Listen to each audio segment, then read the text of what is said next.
इन 3 दिनों में हमने कोशिश की है बौद्ध जीवन को संक्षिप्त में समझने की। बहुत गहराई में, बहुत सविस्तर नहीं समझा, बहुत ऊपरी तौर पर देखने की कोशिश की कि बौद्ध जीवन क्या है।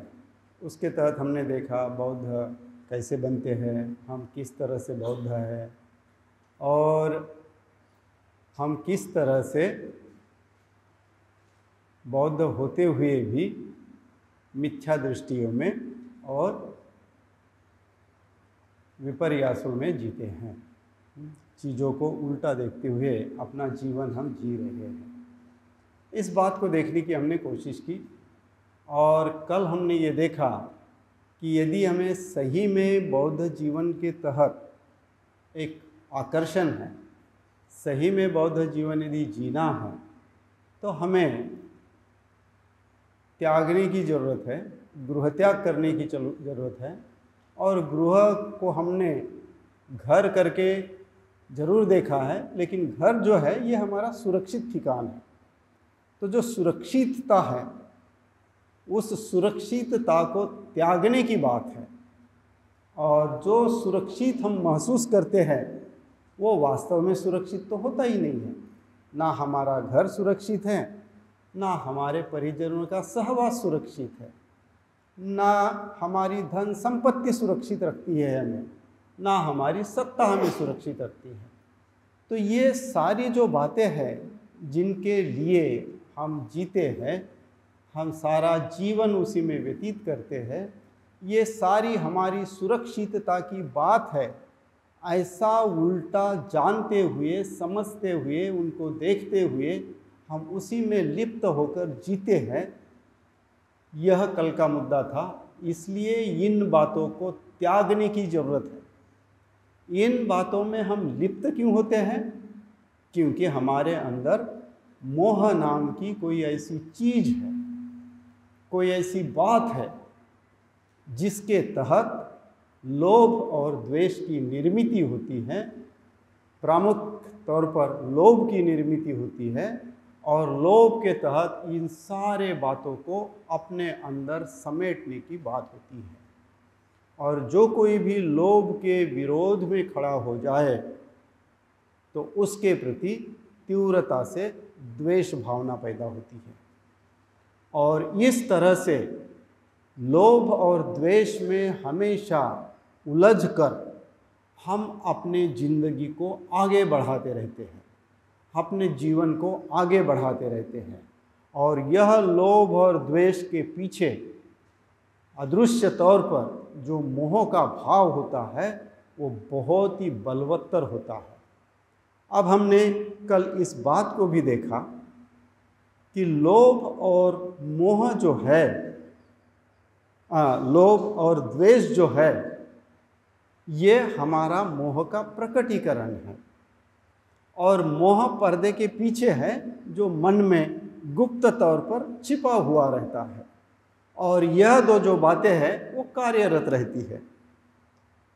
और धीरे धीरे इसी के तहत हम अच्छी तरह से प्रशिक्षित भी हो जाते हैं। सो बचपन का ही एक अभी छोटा सा उदाहरण बता दूं। छोटा सा बच्चा होता है, माँ के दूध से मुक्त होने के बाद जब उसको खाना खिलाना शुरू हो जाता है, उसको टेस्ट तो पता नहीं होती कुछ, जो भी माँ का दूध है उसी का टेस्ट उसको पता होता है। बाद में वो कुछ कुछ खिलाते हैं, एक एक टेस्ट उसको पता होती है। फिर उसको हम चॉकलेट खिलाते हैं और चॉकलेट उसको पसंद आता है। तो ये अच्छी चीज़ है ऐसा तो उसको किसी ने नहीं बताया। उसको क्या बताया? उसके जीवा पर रख कर उसको स्वाद बताया। बचपन ही होता है ना, छोटा सा बच्चा आता है, उसके मुंह में कुछ डालते हैं, कुछ ऐसा उसको चटाते हैं तो उसको स्वाद पता होता है। और जब एक बार स्वाद पता हो और वो स्वाद उसको यदि पसंद आए तो दूसरे वक्त तो जरूर लेता है, और स्वाद पसंद नहीं आए तो मुंह घुमाता है ना। जब उसको पहले हम चॉकलेट देते हैं, चॉकलेट का स्वाद उसको पसंद आता है तो उसके प्रति उसके मन में, किसी ने पढ़ाया तो नहीं है ये अच्छा है करके, लेकिन वो अपने स्वाद के माध्यम से यह जाना कि यह जो चीज़ है ये मेरी अच्छी है, मुझे पसंद है, यही मुझे चाहिए। जब उसको एक बार पसंद आए, दूसरे बार उसके हाथ में चॉकलेट दे दो, वो चॉकलेट लेता है। फिर उसको मांगो तो हाथ छिपाता है। छिपाता है या नहीं छिपाता है? क्यों छिपाता है? छीन लो उसके पास से तो जोर जोर से रोने लगता है, क्योंकि रोने के बगैर वो कुछ कर भी नहीं सकता। और कुछ ज़्यादा हो तो अपने हाथ पांव पटकता है, वो अपना गुस्सा प्रदर्शित करता है रोकर, हाथ पांव पटक कर। तो क्या हुआ? जन्म से ही जैसे ही थोड़ी सी समझ आती है तो ये हमारे इंद्रिय जो इस चेहरे पर सभी मौजूद है, हाँ? देखने की, स्वाद की, सुनने की, ये पांचों इंद्रिय जो है, इस इंद्रिय के तहत हमारी आसक्ति, हमारी लोभ की भावना, हमारी नफरत की भावना, द्वेष की भावना, ये सारी प्रबल होती जाती है। और सुनते सुनते ही, बचपन से सुनते सुनते ही, सच और गलत में भी हम जो भी बताया, बुजुर्गों ने बताया, जो भी बताया, माँ बाप ने बताया, उसको लेकर हमारे मन में भी वो भाव पक्के हो जाते हैं कि ऐसा करना ही सही है, ऐसा करना गलत है। सो गलत और सही के भाव भी बचपन से ही सुन सुनकर हमारे मन में पक्के हो जाते हैं। तो हम बचपन से ही ऐसी धारणा लेकर इन तीन बातों में प्रशिक्षित हो जाते हैं, अच्छे मजबूत हो जाते हैं। और फिर कल मैंने एक उदाहरण दिया था आपको गृह का। बुद्ध ने किसको गृह समझा है? तृष्णा को। और तृष्णा कहाँ है? बाहर तो है नहीं, तृष्णा मेरे शरीर में है, मेरे मन में है। तो घर कौन सा हो गया? मेरा शरीर। मेरा शरीर ये मेरा घर है, और इस घर को मैं सुरक्षित रखना चाहता हूँ। मैं सुरक्षित समझता हूँ कि ये मेरा घर जो है यह सुरक्षित रहे, और इसी की सुरक्षा के लिए मैं सारी कृतियाँ, सारी बातें, सारा सोच विचार, सारे क्रियाकलाप मैं उसी के लिए करते रहता हूँ। और इस शरीर को फिर मैं करके धारण करता हूँ। मैं हूँ, मेरा शरीर है। तो इस बात में कि ये जो मैं है, ये मैं का भाव जो है, यही मेरा मोह है। जो वहाँ सुअर का जो प्रतीक है, वो नहीं जानता कि वो क्या कर रहा है, वो नहीं समझता, वो दूर की नहीं देखता, वो केवल अपने सामने वाली चीज़ है, ये खाने की है, वही देखता है। वो केवल बुद्धि से काम नहीं करता, वो काम करता है नाक से सूंघ कर। यह मतलब है हम अपने पंचेंद्रियों के तहत ही जीते हैं, और हमारे अंदर जो विवेक होता है सही गलत जांचने का, उस विवेक को हम पीछे छोड़ देते हैं, उस विवेक को खुटी पर टांग देते हैं। और मोह के विरोध में विवेक है। विवेक ये प्रज्ञा का प्रतीक है, विवेक ये प्रज्ञा का समकक्ष है।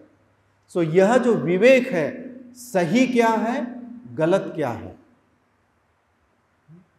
अच्छा क्या है, बुरा क्या है, और किस तरह से कुशल क्या है, अकुशल क्या है, शील क्या है, दुराचरण क्या है, सबको फर्क करने वाली जो एक समझ है, सबको फर्क करने वाली जी एक शक्ति है जो हर एक व्यक्ति के अंदर है। जैसे मैंने वो छोटे से बच्चों को बताया, ये मेरे को अच्छा लगता है, ये मेरे लिए अच्छा है, ये तीखा है, ये मुझे नहीं चाहिए, कड़वा है, मैं दवा नहीं पीऊँगा। ये जो फर्क वो उसी समय से करता है, उसमें वो शक्ति आती है। तो ये फर्क करने की जो शक्ति है, ये हर इंसान में मौजूद होती है। लेकिन सुअर हमारे अंदर का प्रभावी होने के वजह से, वो शक्तिशाली होने के वजह से ये जो विवेक का भाव जो है वो पीछे चले जाता है। और यह मोह की जो बात है, यह मोह की बात ये पंचेंद्रिय के माध्यम से प्रबल होते जाती है। और उसी तरह से मैं इस शरीर को मैं करके धारण करता हूँ और ये पंचेंद्रिय के तहत उसको और मजबूत करता हूँ। और यह पंचेंद्रिय मुझे यही बात बताते हैं कि ये तेरे फायदे की बात है, ये तेरे सुख की बात है, ये तेरे सुरक्षा की बात है, तो इसके पीछे लग। तो फिर हमें लगता है सत्ता से मुझे सुरक्षा मिलेगी तो सत्ता प्राप्त करना चाहता हूँ, फिर मुझे धन से सुरक्षा मिलेगी तो मैं धन प्राप्त करना चाहता हूँ, मुझे रिश्तेदारों से सुरक्षा मिलेगी तो रिश्तेदारों के बीच में रहना चाहता हूँ। जो कुछ भी मुझे लगता है उन सब चीज़ों को बटोरने के लिए मैं प्रयासरत रहता हूँ कि यह मेरी सुरक्षा के लिए है। सो मेरी सुरक्षा, इसी के लिए मैं अपना जीवन व्यतीत करते रहता हूँ। अब संतों ने भी कहा, बुद्ध ने भी कहा कि मैं नाम की कोई चीज़ नहीं है। 2500 साल पहले बुद्ध जो है वह वैदिक धर्मों के साथ और वैदिक संस्कृति के साथ झगड़ते रहे। वो कहते हैं कि आत्मा था। मैंने जो 6 गुरु बताए आपको, वो आप पढ़ लीजिए, बुद्ध एंड इस धम्म में, बुद्ध के समकालीन प्रकरण में वो सारी बातें हैं। सो बुद्ध के काल में ही महावीर कहते थे कि मेरे अंदर आत्मा है और इस आत्मा को तपश्चर्या से, शरीर को तकलीफ देने से ही शुद्ध किया जा सकता है। और जब आत्मा शुद्ध होगा तो जन्म मरण के फेरे से मुक्ति हो जाएगी। ये बुद्ध के समकालीन जो जैन धर्म के संस्थापक है महावीर का कहना था। तो उस वक्त से ही ये बात जारी है, जिसके लिए बुद्ध उनके विरोध में खड़े रहे कि आत्मा नाम की कोई चीज नहीं है, सिद्ध करके दिखा। जिसको तुम आत्मा समझते हो वो आत्मा परमानेंट, हमेशा अजर अमर ऐसी कोई बात नहीं है। शरीर के अंदर चेतन शक्ति है और वह चेतन शक्ति हर क्षण बदलती है। अब उस चेतन शक्ति को ही तुम आत्मा कहते हो तो हर क्षण बदल रही है, तो तुम्हारा आत्मा झूठ है। अंदर जो शक्ति है और ये शक्ति का भी उभरना और कम होना, तुम्हारे शरीर में जो पंच तत्व है, आहार है, वायु है, जल है, इन सारे के संतुलन के तहत वो शक्ति का निर्माण होता है, वो शक्ति तुम्हारे अंदर संचलित होती है। खैर, तो बुद्ध ने बहुत तभी से बताने की कोशिश की कि देखो शरीर में आत्मा नाम की कोई चीज़ नहीं है, इसलिए इस शरीर में मैं नाम की कोई बात ही नहीं है। तब से बुद्ध बता रहे हैं कि ये सारा जो पूर्ण सजीव विश्व जो है यह अनेक धातुओं से बना हुआ है, सबसे मिलकर बना हुआ है। पुरुष ही नहीं, मतलब इंसान ही नहीं, सारा सजीव विश्व अनेक धातुओं से मिलकर बना है। सारा निर्जीव विश्व भी अनेक धातुओं से मिलकर बना है। अपने आप में स्वतंत्र ऐसा किसी का अस्तित्व नहीं है। सो मैं करके मत जियो, और इस काया में मैं नाम की कोई चीज नहीं है। यह बुद्ध ने तब से बताना शुरू किया। बुद्ध के बाद संतों ने बताना शुरू किया, सिद्धों ने बताना शुरू किया, लेकिन फिर भी आज भी लोग उसी के पीछे पड़े हुए हैं। और पूरे संसार की यदि आबादी देखा जाए तो मैक्सिमम आबादी तो उसी के पीछे पड़ी है। कोई उसको सोल कहता है, कोई उसको रूह कहता है, कोई उसको आत्मा कहता है, अलग तरह से कहते हैं। केवल जो बुद्धिस्ट है संसार में वही इस आत्मा को नहीं मानते, पहली बात, यानी मैं को नहीं मानते। और संतों ने क्या कहा,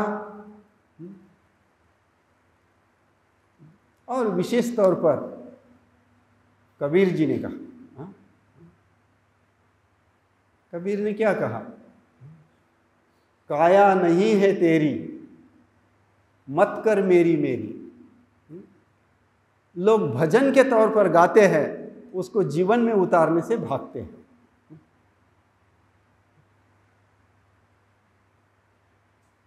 तो यह जो काया है, यह काया मेरी नहीं है। सारी जिंदगी कबीर जी ने बताने की कोशिश की, समझाने की कोशिश की। इस भजन को बहुत अच्छी तरह से गाते हैं। माटी का पुतला माटी में मिल जाएगा, कहने के लिए, भजन में गाने के लिए, ढोल मंजीरे पर सुनने के लिए अच्छा है, जीवन में उतारने के लिए बहुत तकलीफदायक है। तो यह जो बात है, मैं और इस काया को, दूसरा एक भजन मुझे याद आता है, भोला मन मेरा जाने अमर मेरी काया। मेरा मन इतना भोला है कि वो ये समझता है कि मेरा ये शरीर अमर है।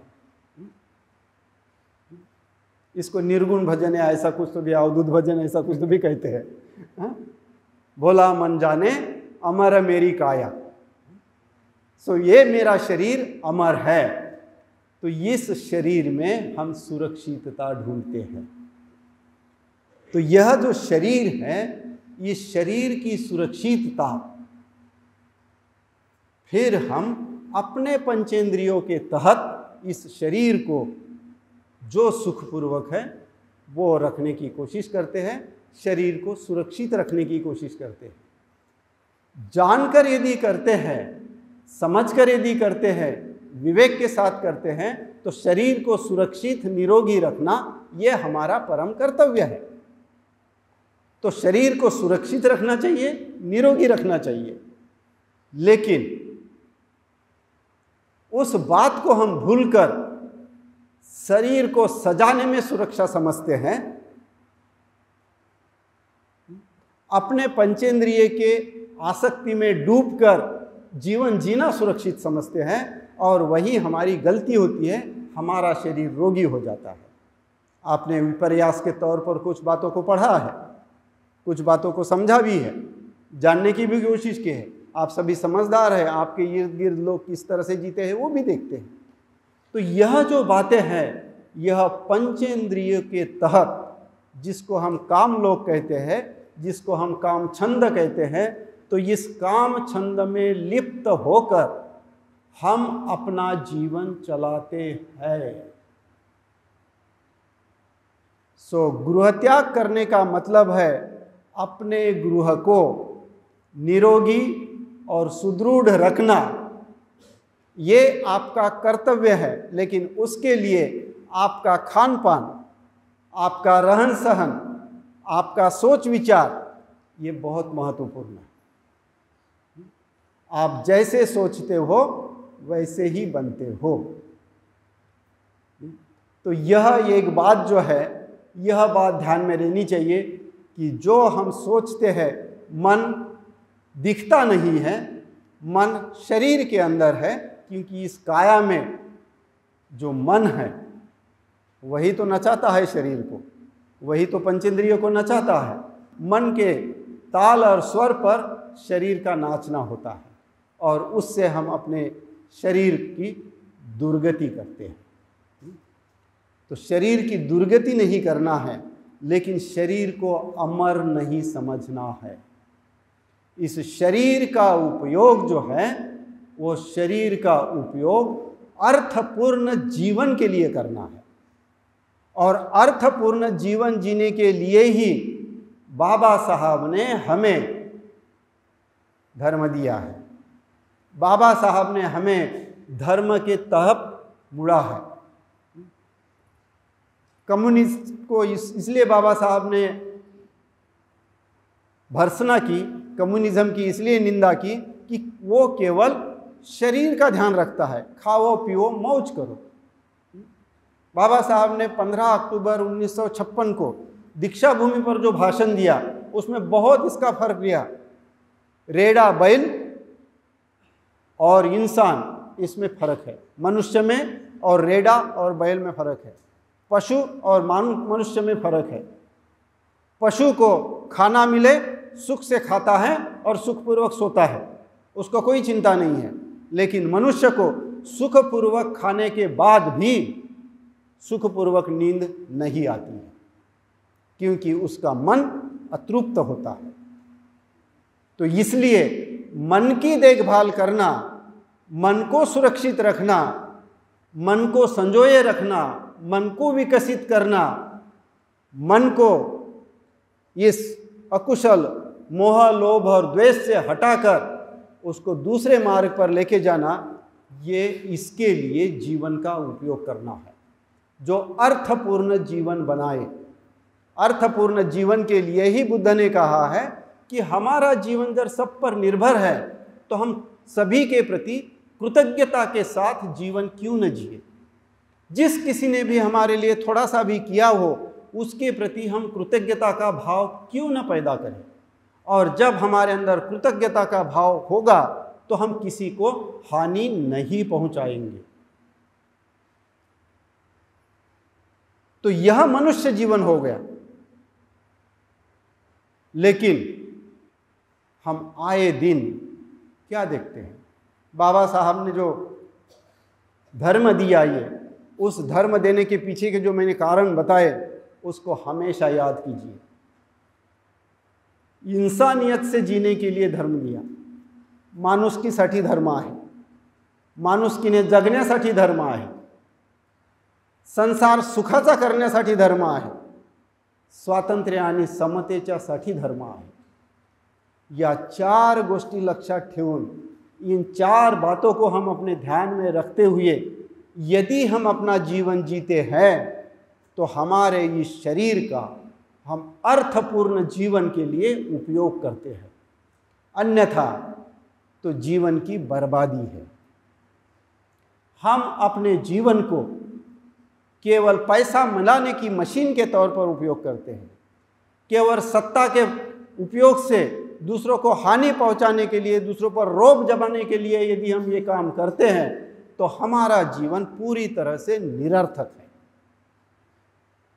अर्थहीन है। उस जीवन में कोई मायना नहीं है। लेकिन हम अनुकरण प्रिय है, लोगों की देखा देखी, जो हमारे बुजुर्गों ने हमें सिखाया उसकी देखा देखी हम करते रहते हैं। बुजुर्गों ने सिखाया ऐसा कर, तेरा अच्छा होगा, हम लगे उसके पीछे, क्योंकि वो भी अंधा और हम भी अंधे। इसलिए बुद्ध धर्म में भव चक्र में सबसे पहला चित्र है, अंधे के कंधे पर अंधा हाथ लेकर चल रहा है। और बाबा साहब का पिक्चर जिसने भी देखा होगा उसको वो गाना तो याद आता ही होगा। बड़ा अच्छा भजन है, लेकिन उस भजन का हमारे लिए क्या उपयोग है गाने के अलावा। कबीर कहे जग अंधा है, गाने के लिए, सुनने के लिए अच्छा है, लेकिन अंधे के कंधे पर हाथ रखकर आप भी तो अंधे जैसे चल रहे हो ना, वो कहाँ गया फिर? कबीर ने तो ये नहीं कहा। तो यह बात ध्यान में रखनी चाहिए। दोस्तों ने कहा इंजीनियर बनना अच्छा है, चलो इंजीनियर बनने के लिए भागो। ठीक है, इंजीनियर बन गए, सुखी हो गए हो। अरे नहीं, आईटी में बहुत पैसा मिलता है, कंप्यूटर सीखो, जाओ आईटी में, कंप्यूटर इंजीनियर बनो और उम्र के 35 साल में डायबिटिक बन जाओ, बीपी से परेशान रहो, और न काम नहीं होता है तो आत्महत्या कर लो। कितने उदाहरण आते हैं, कितने पेपर में आते हैं आईटी इंजीनियर के। रात रात भर जागना, अरे रात जागने के लिए नहीं है, रात सोने के लिए है।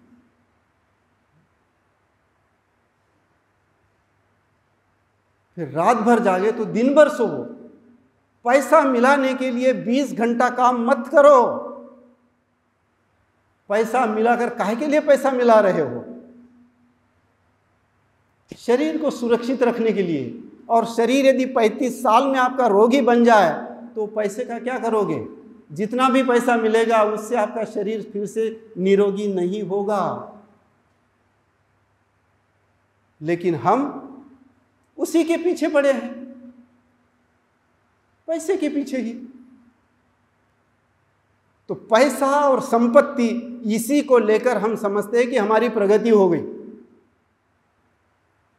हमने एक प्लॉट लिया, दूसरा प्लॉट लिया, तीसरा फ्लैट लिया, हमारी प्रगति हो गई।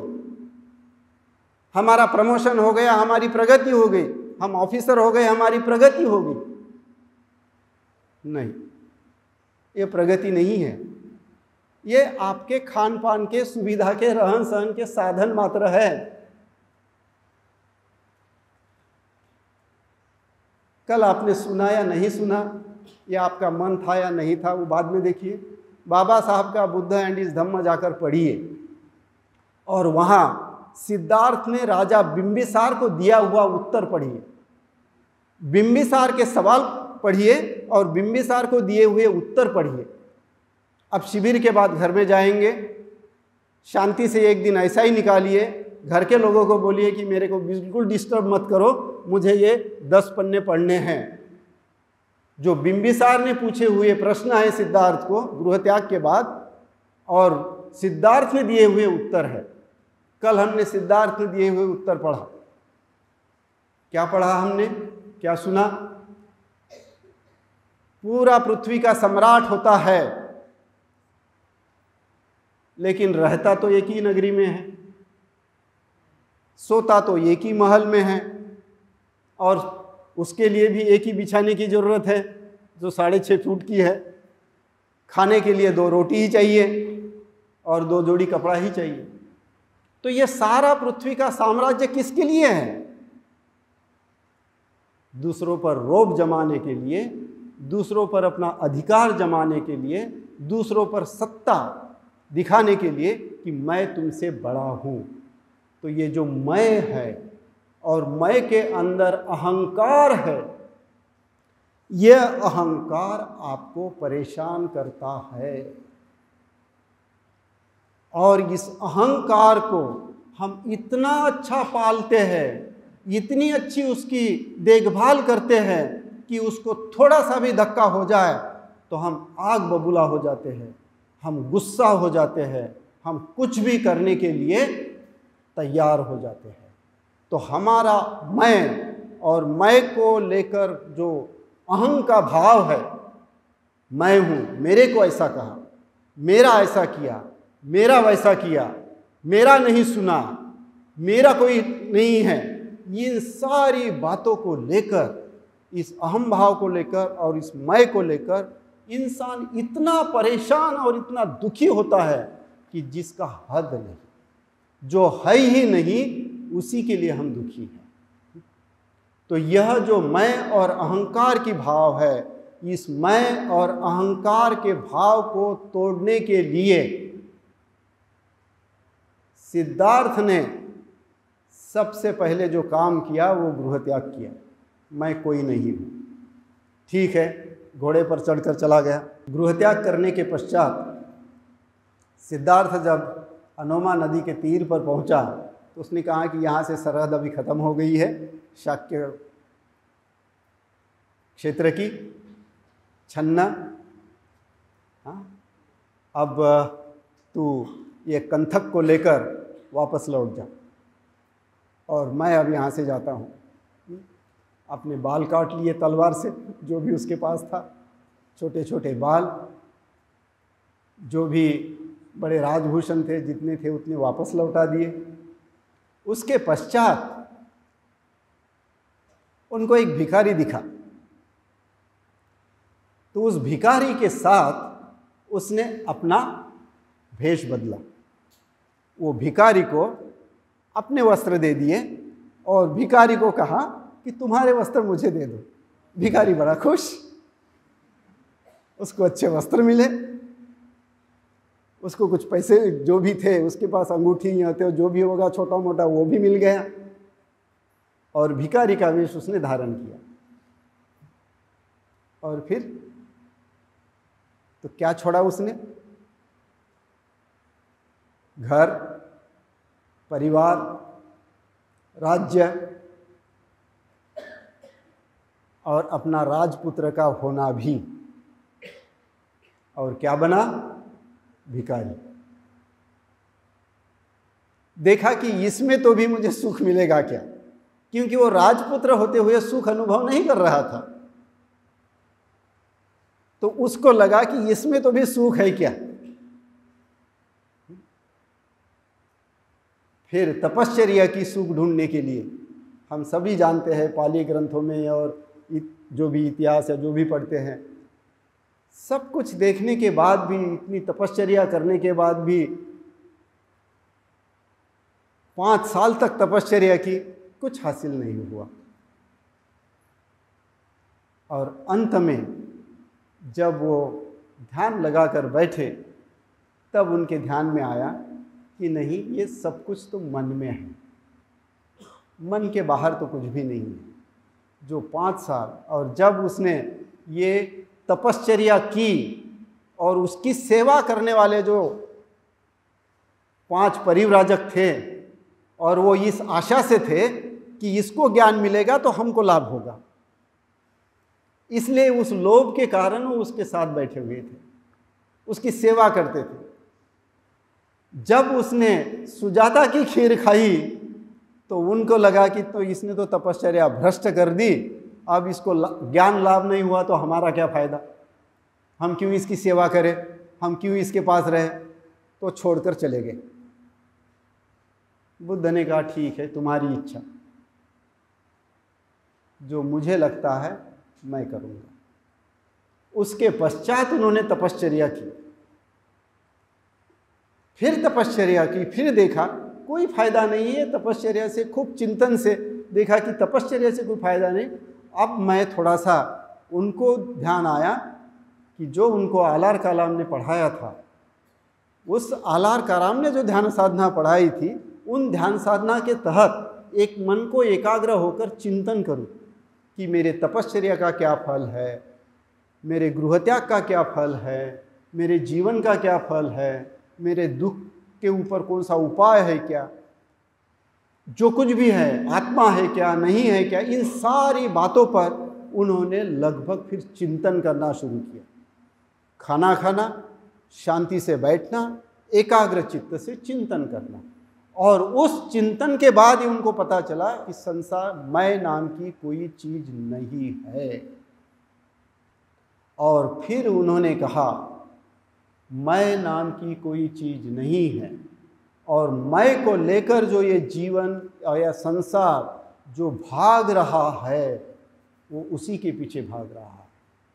तो हमें त्याग काय का करना है? अभी इस शरीर का तो त्याग नहीं कर सकते, इस शरीर को धारण करते हुए मैं को त्याग करना है। यह बात ध्यान में रखिए। शरीर का तो वैसा भी त्याग हो जाएगा, उसकी चिंता मत करो, वो किसी भी तरह से होगा ही। चिंता उसकी नहीं करनी है कि मैं कब मरने वाला हूं, मरने वाला तो हूं ही, लेकिन इस तरह से मरना है अर्थपूर्ण जीवन जीकर, कृतज्ञता पूर्वक जीवन जीकर, कि लोगों ने मेरे लिए कुछ किया है। कई लोग हैं, दृश्य अदृश्य ऐसे लोग हैं, प्राणी हैं, जिनके कारण मैं सुखपूर्वक जीता हूं, सुखपूर्वक खाता हूं, सुखपूर्वक सोता हूं। मैं केवल अपने भरोसे पर तो नहीं हूं। तो एक कृतज्ञता का भाव अंदर लाकर, अपने मैं को मिटाकर एक अर्थपूर्ण जीवन के लिए जीना है। तो ये अर्थपूर्ण जीवन की बात क्या है? मैं को कैसे मिटाया जा सकता है? सो मैं को मिटाने के लिए सबसे पहली बात है कि मैं केवल इंसान हूं। यह स्वयं को बार बार याद दिलाना। मैं किसी की बेटी नहीं हूं, मैं किसी का बेटा नहीं हूं, मैं किसी का पति नहीं हूं, मैं किसी की पत्नी नहीं हूं, मैं किसी का नौकर नहीं हूं, मैं किसी का मालिक नहीं हूं, मैं राजा नहीं हूँ, मैं प्रधानमंत्री नहीं हूँ, मैं सत्ताधीश नहीं हूँ, मैं कलेक्टर नहीं हूँ, मैं कोई ऑफिसर नहीं हूँ, मैं धम्मचारी नहीं हूँ, मैं धम्ममित्र नहीं हूँ, मैं धम्म सहायक नहीं हूँ, निमंत्रित नहीं हूँ, कोई नहीं। मैं केवल और केवल इंसान हूँ। ये स्वयं को समझना, ये सबसे बड़ी बात है। लेकिन हमारा जीवन, और ये इतना सहज नहीं है, क्योंकि हम घर में भी होते हैं तो मैं बाप हूँ, मेरा सुन, मैं माँ हूँ, मैं सास हूँ, मेरा सुन, ऐसा ही कर। तो ये सत्ता चलाने की बात जो है, ये पद को लेकर, तो ये जो पद लेकर हम इंसान जी रहा है, इस पद से हमारी छुट्टी हो। इस पद को छुट्टी करके यदि हम जीते हैं, घर में भी है, परिवार कब सुखी होगा, संसार कब सुखी होगा? जब घर के सभी लोग एक दूसरे को इंसान समझेंगे। तो सर्वोपरि स्वयं को इंसान समझना, यह सर्वोपरि बात है। रिश्ते तो ये व्यवहार के लिए है। जो भी रिश्ता है, जो भी मेरे में क्षमता है, उस क्षमता से काम करना मेरा कर्तव्य बनता है, क्योंकि वो मेरी क्षमता है। उस क्षमता से मैं काम करता हूँ। मेरा बुद्धिआंक अच्छा है, मेरे जल्दी समझ में आता है, मैं कुछ अच्छी बात कर सकता हूँ। कम समझ में आता है, कम काम करता हूँ। शक्तिमान हूँ, शक्ति का काम कर सकता हूँ। कमज़ोर है, कमजोरी का काम कर सकता हूँ। जो कुछ भी मेरी एक कैपेसिटी है, शारीरिक, बौद्धिक, जो कुछ भी मानसिक, जिस किसी शारीरिक क्षमता से मैं युक्त हूँ, उस शारीरिक क्षमता का उपयोग मैं स्वयं के लिए भी और स्वयं के साथ साथ दूसरे के लिए भी भलाई के लिए उपयोग में लाऊं। ये अपनी सोच बनाना जरूरी है। हम जीवन जीते वक्त ये एक व्यवहार के लिए है। मैं चेयरमैन हूँ, कोई ट्रस्टी है, कोई ये है, कोई वो है, कोई कर्मचारी है। ये एक संस्था को चलाने के लिए, ये व्यवहार के लिए है। लेकिन इन सब के परे, सबके ऊपर मैं केवल इंसान हूँ। इसका सबसे अच्छा उदाहरण, अभी जो एक रतन टाटा नाम के व्यक्ति मरे, उनके बारे में आपने टीवी, सीरियल, पेपरों में सब देखा होगा। क्यों उनके कर्मचारी रोए? क्योंकि उन्होंने स्वयं को कभी मैं इस टाटा कंपनी का मालिक हूं और मेरा ही सब कुछ सुनना चाहिए, इस बात को ध्यान में नहीं लिया। मैं केवल इंसान हूं और मेरे सारे कर्मचारी ही मेरे जैसे इंसान है। जैसा मुझे चाहिए वैसा भी उनको चाहिए। इस कृति से जिया, इसलिए सारे कर्मचारी उसके लिए रोए। यह भाव हमारे अंदर हो। परिवार में भी हम जीते हैं, हम व्यवहार के लिए है। कोई सास है, कोई बहू है, कोई पति है, ससुर है, पति है, पत्नी है, बेटे है, बच्चे हैं, देवर है, सब ये परिवार के जन एक व्यवहार के लिए है। लेकिन उन सब से पहले हम केवल इंसान हैं। इंसान करके मेरी जरूरत, इंसान करके दूसरे की जरूरत, परिवार के सदस्य की जरूरत, इन इंसानियत के नाते से यदि हम पेश आते हैं तो हमारा संसार सुखी होगा। इस इंसानियत के रिश्ते को यदि हम बाजू में रख देते हैं और अपने ये पद के बाद बातें आते हैं कि मैं बेटा हूं, ये तुम्हारा काम है मेरे लिए ऐसा करना, मैं बाप हूं, ये तेरा काम है तू मेरे लिए ऐसा कर, तो फिर यहां जो है ये पद आ जाते हैं। और इस पद के कारण हम सारा जीवन स्वयं के लिए भी दुखमय बनाते रहे हैं, दूसरे के लिए भी दुखमय बनाते हैं, और दुख पूर्वक ही हम जीते हैं और दुख पूर्वक ही मरते हैं तड़पते हुए। इस बात को हम भूल गए हैं। इसलिए यह महत्वपूर्ण है कि मैं को छोड़ना है। यह सही में गृह त्याग है। मैंने अपने काया को, जब वो निरुपद्रवी हो गई, जब वो कोई काम की नहीं हो गई, जब वो कमजोर हो गई, तो जीने का क्या मतलब है? बुद्ध ने आनंद से पूछा कि मैं अब 80 साल का हो गया हूं। जिस तरह बैलगाड़ी को टूटी फूटी बैलगाड़ी को तोड़ फोड़ के जोड़ जोड़ के चलाया जाता है, वैसा अभी मेरा शरीर हो गया है, जर्जर हो गया है। संघ मुझसे अभी क्या चाहता है? जब आनंद 3 बार चुप रहा बुद्ध ने पूछने के बाद भी, तो बुद्ध ने कहा कि अब से 3 महीने बाद मैं परिनिवृत्त होऊंगा। मेरा शरीर भी जर्जर हो गया है और संघ को भी मेरी कोई जरूरत नहीं है, तो मेरा जीने का कोई मतलब नहीं है, तो मैं अभी परिनिवृत्त होता हूं। लोग इतने तड़पते तड़पते मरते हैं, फिर भी सुख से मरने की उनकी इच्छा नहीं होती। कोई किसी के चिंता में, कोई मेरे पैसे का क्या होगा, कोई मेरा धन का क्या होगा, कोई मैंने ये सब जमा रखा है। कई लोगों को तो मैंने देखा कि बिस्तर के नीचे नोटें छिपाकर लोग मरे हैं। ये मेरे पैसे हैं, पहले वक्त तो बैंक नहीं थी, तो नीचे पैसे बिछाना और उसके ऊपर सोना ताकि कोई लेके न जाए।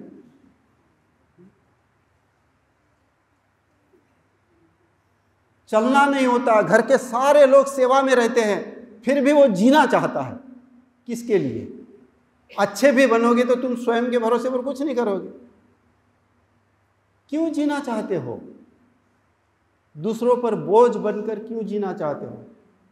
हमारा एक बहुत अच्छा उदाहरण है हमारे सारे धम्मचारियों के लिए भी, और अभी अभी एक कमलशील नाम के धम्मचारी का देहांत हुआ। वो कैंसर से पीड़ित थे। अभी अभी उनको 6 महीने पहले ही पता चला कि ऐसा कुछ कैंसर है। हाँ, उसके ऊपर उन्होंने ट्रीटमेंट लेने की शुरुआत की, और ट्रीटमेंट से जब पता चला कि ये इस तरह का कैंसर है, तो इससे आप दुरुस्त नहीं होंगे। काफ़ी लोगों ने मदद की, हॉस्पिटल गए, काफ़ी ट्रीटमेंट हुई।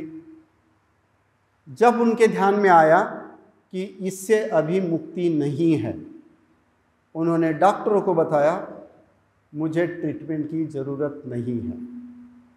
उनके साथ जो धम्मचारी गण थे उनके सेवा में हॉस्पिटल में, उनको बताया कि भाइयों और बहनों, स्टॉप इट, अभी मुझे किसी की ज़रूरत नहीं है, मुझे केवल शांतिपूर्वक मरने दीजिए। मेरे लिए एक ऐसे जहाँ गजबजाहट नहीं है, लोगों का आवागमन नहीं है, ऐसा एक शांत कमरा ढूंढिए और उस शांत कमरे में मुझे रखिए और शांति से शांतिपूर्वक मुझे मरने दीजिए। मुझे कोई ट्रीटमेंट नहीं, आपके मेहनत करने की कोई ज़रूरत नहीं।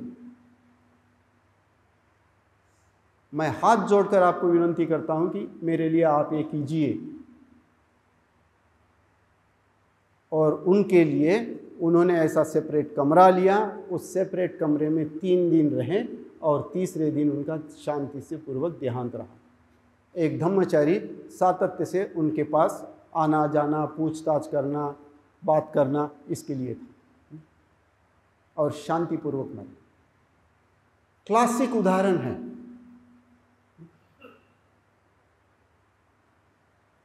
सो यह जो बात है, इसलिए हमें धम्म जीवन में प्रशिक्षित होना है कि मैं दूसरे के ऊपर बोझ बनकर न जीऊं। जब तक मेरे हाथ पांव चल रहे हैं, जब तक मैं तंदुरुस्त हूं, मैं सुखपूर्वक जीऊं।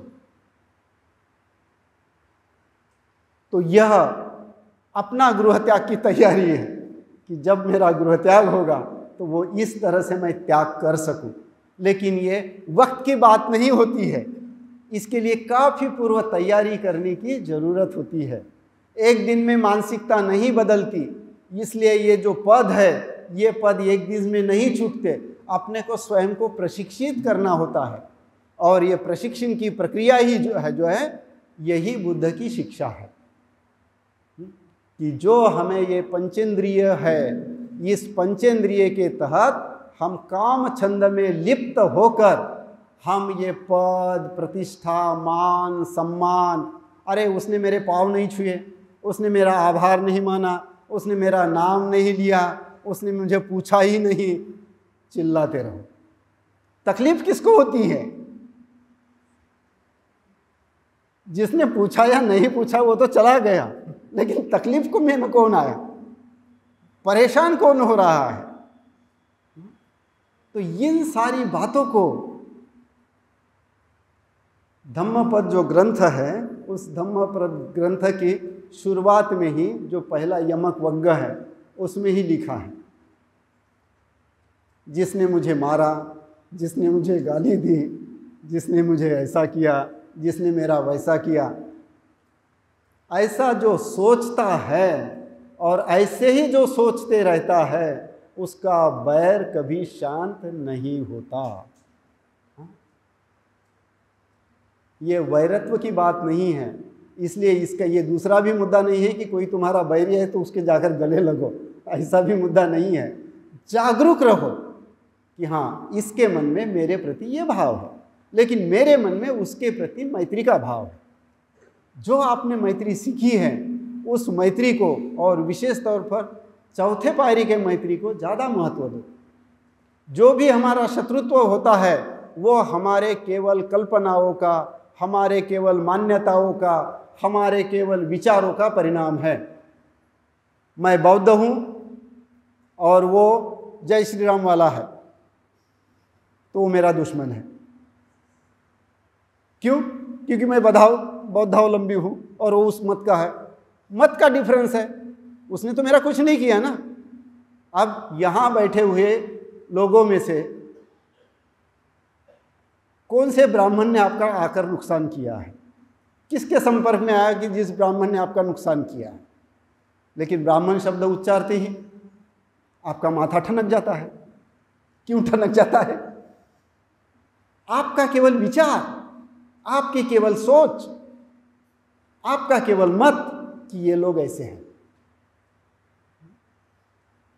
वास्तव में देखा जाए तो मेरे ब्राह्मण मित्र ही बहुत अच्छे रहे हैं। बहुत सहकारी रहे हैं, बहुत मददगार रहे हैं, बहुत सहयोग देते रहे हैं।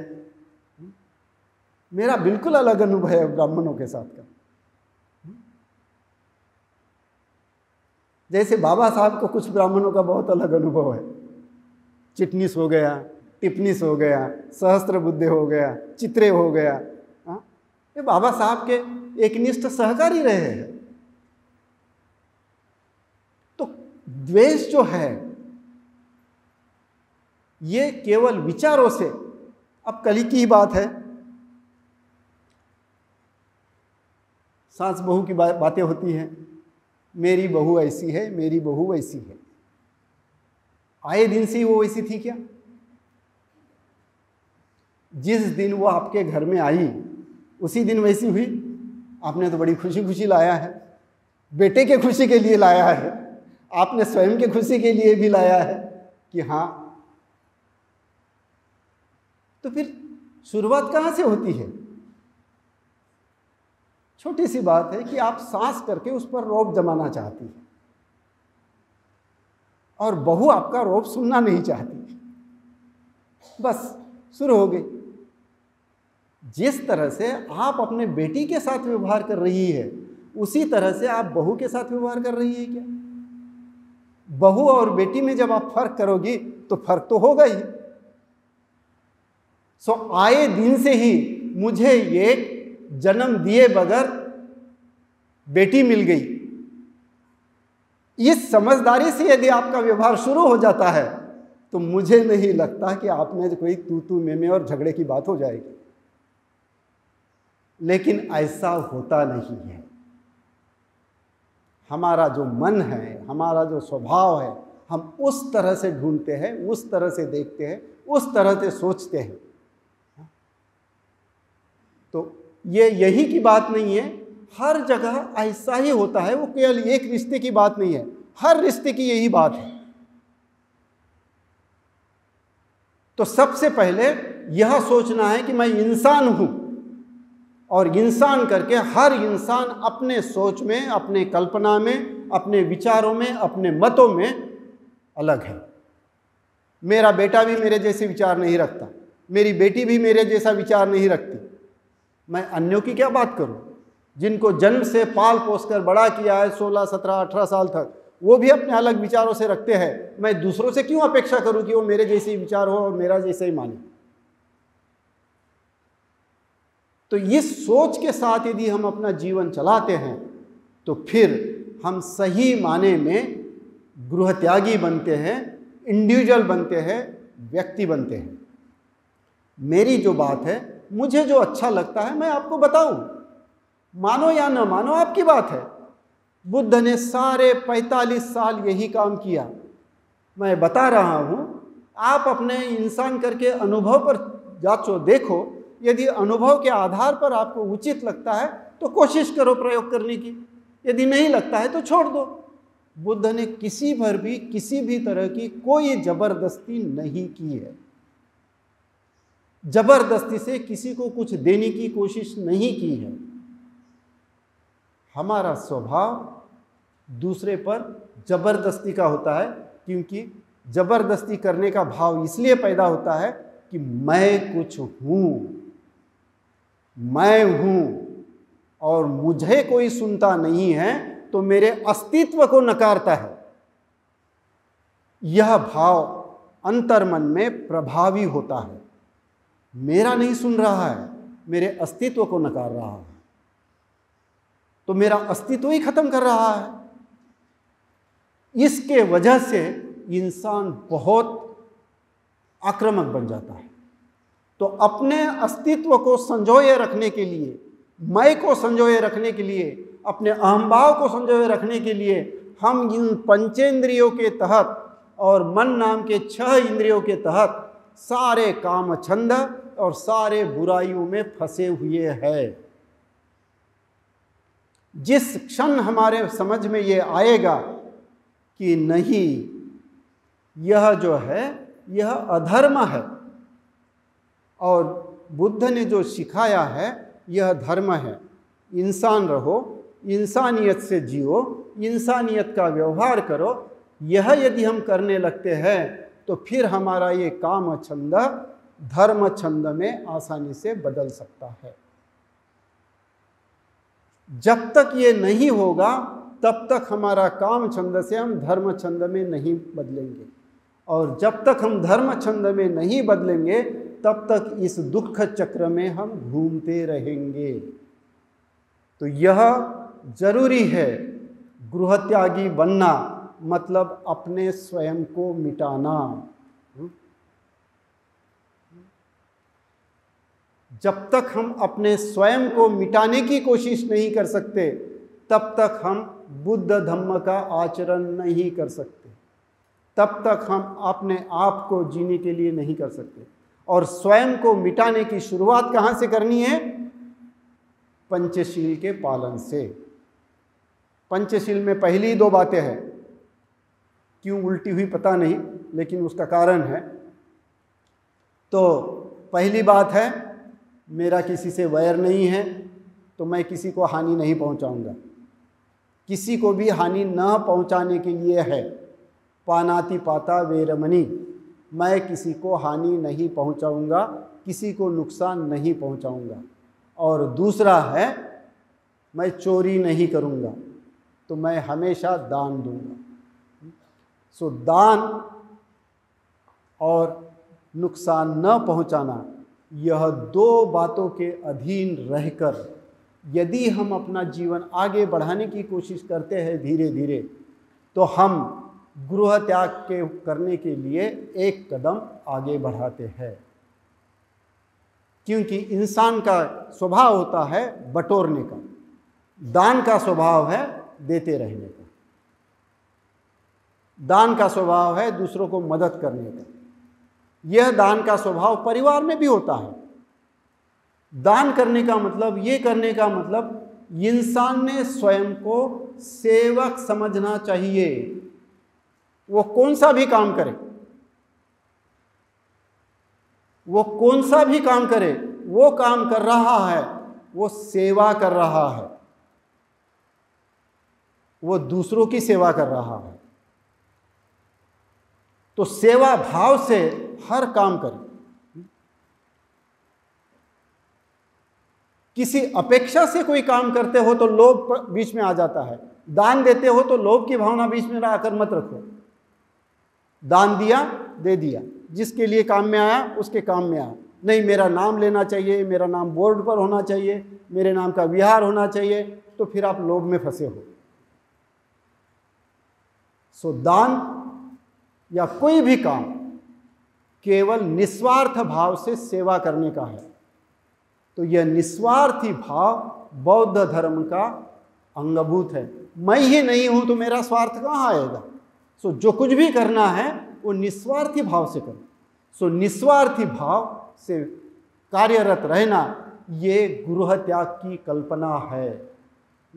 और गृह त्याग के लिए जब तक आप अपने आप को त्यागी बनाने की कोशिश नहीं करोगे, गृह त्याग होगा ही नहीं। और यह जो है, यह कृति पर है।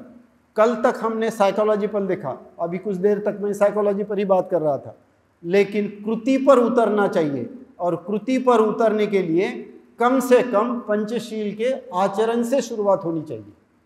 और पंचशील का आचरण यह गृह त्याग की शुरुआत है। जिस तरह से आपका पंचशील के आचरण में धीरे धीरे प्रशिक्षित होगा, उसमें प्रशिक्षण होगा, आप अच्छी तरह से ट्रेंड हो जाओगे, प्रशिक्षित हो जाओगे, उसी माध्यम से आप धीरे धीरे गृह त्यागी बनते वक्त स्वयं के अहम को मिटाने की कोशिश करोगे। जब आदमी स्वयं को अहम को मिटा देता है, सारे पद प्रतिष्ठा से अपने आप को मुक्त कर देता है, तब वो करियर लेस बनता है। उसका कोई करियर नहीं होता, उसके लिए कोई करियर नहीं है। जो क्षमता है, तुम्हारी क्षमता है, तुम्हारा भाव है, डॉक्टर बनो, लेकिन डॉक्टर बनकर लोगों की सेवा करो। नर्स बनो, नर्स बनकर लोगों की सेवा करो। आप में कोई क्षमता ही नहीं है, कम क्षमता है, साफ सफाई करो, लोगों की सेवा करो। जो कुछ भी है सेवा का भाव है। और जैसा मैंने कल कहा, कोई भी काम कम और कोई भी काम ज़्यादा महत्व का नहीं है। कल भी आपने वो पढ़ा सिद्धार्थ के उत्तर में ही, जब भूख लगती है, भूख मिटाने के लिए आहार की जरूरत है। थके हुए हो तो शैया की जरूरत है। जरूरत पर सब चीज उस वक्त महत्वपूर्ण होती है। तो इस तरह से कोई भी चीज कम महत्व का नहीं है। नहीं इंजीनियर है तो महत्वपूर्ण है, आईएएस है तो महत्वपूर्ण है, बकवास है। ये सारी बकवासपूर्ण बातें हैं, ये अधर्म की बातें हैं। आप में क्षमता है, वो कौशल्य है, आप जरूर आईएएस बनो। आप में कौशल्य है, आप जरूर डॉक्टर बनो। लेकिन ये बनने के बाद शील आपके साथ में रहेगा तो आप लोगों की सेवा करोगे, और शील आपके साथ में नहीं रहेगा, आप लोगों को लूटोगे। और वही हो रहा है। अधर्म के तहत लोग लोगों को लूटते हैं। आज के हॉस्पिटल्स बिजनेस कंपनियां हो गई हैं, कारपोरेट वर्ल्ड हो गया है। वो सेवा का भाव नहीं रहा है। रियल इस्टेट आपको आश्रय देने की जगह नहीं होगी, पैसा कमाने का है। ये सारी बातें जो है वो उसके पीछे है। तो इसलिए करियरलेस होना, निस्वार्थी भाव से जीना, स्वयं को केवल इंसान समझना और इंसानियत से जीना, ये मानव धर्म है और यही अर्थपूर्ण जीवन है। जब हम इस अर्थपूर्ण जीवन के लिए प्रतिज्ञाबद्ध हो जाएंगे, उस दिन हमारा पग घर से बाहर पड़ेगा। तब तक गृह त्याग की कोई कल्पना नहीं की जा सकती। सो बौद्ध जीवन जीना है मतलब गृह त्यागी बनना ही है, वो फिर कैसे भी बने।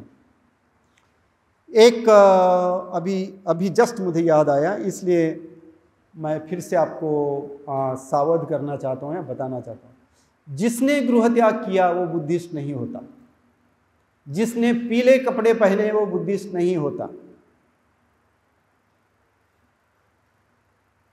पहले बुद्धिस्ट है, बाद में भिक्खु या बाद में उपासक है। इस बात को अच्छी तरह से समझने की जरूरत है। पहले बुद्धिस्ट और बाद में भिक्खु या गृह त्यागी, पहले भिक्खु और बाद में बुद्धिस्ट, ऐसा नहीं है। पहले बुद्धिस्ट। तो पहले आप बौद्ध बनो और बौद्ध बनने के बाद आप जीवन जीने के लिए देखो कि आपको समाज की सेवा करने के लिए भिक्खु बनना है। सारे पारिवारिक जिम्मेदारियों से छुट्टी लेकर पूरी तरह से लोगों की, दीन दलितों की सेवा करने के लिए आपका संपूर्ण जीवन व्यतीत करना है, तो फिर आपका भिक्खु जीवन है।